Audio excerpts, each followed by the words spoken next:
We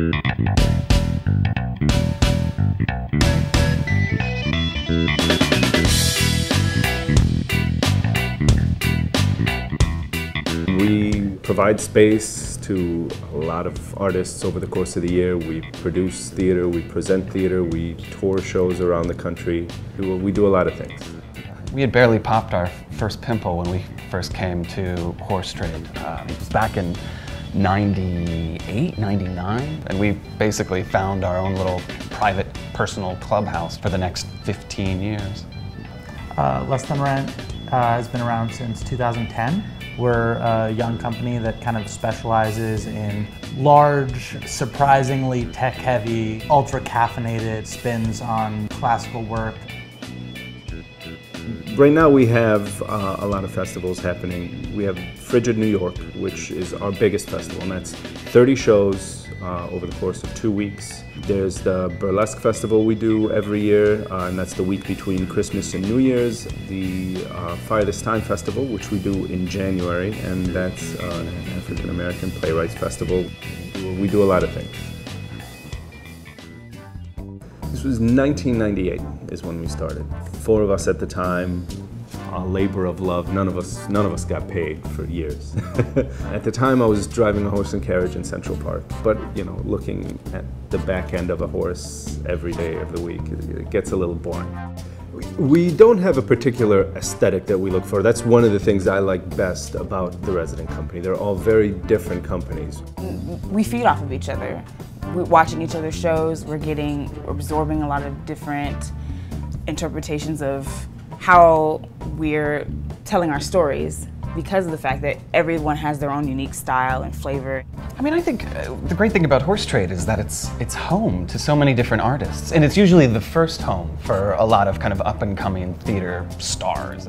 One of the other amazing opportunities that we've been afforded because of our affiliation with Horse Trade is the fact that we are able to have so much expansion.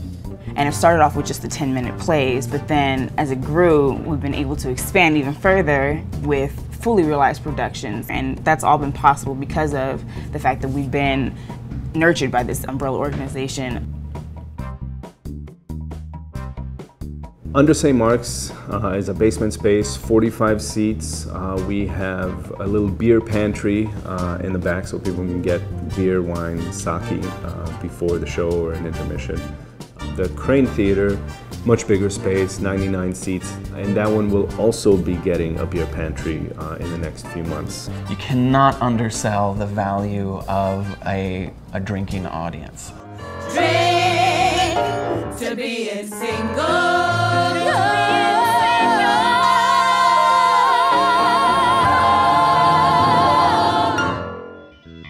I mean, we've done shows with marching bands, we've done shows with knife throwers, we've done, I mean, anything that we can kind of cram into these spaces, we've at least thrown it against the wall to see if it sticks. And a lot of the times it doesn't, but that's kind of the joy of it.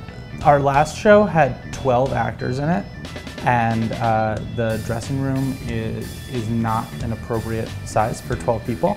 So we took the risk and said, oh, well, the weather will be nice in April. We can have them change in the courtyard. Also, it rained a lot during our run, so it was a horrible idea.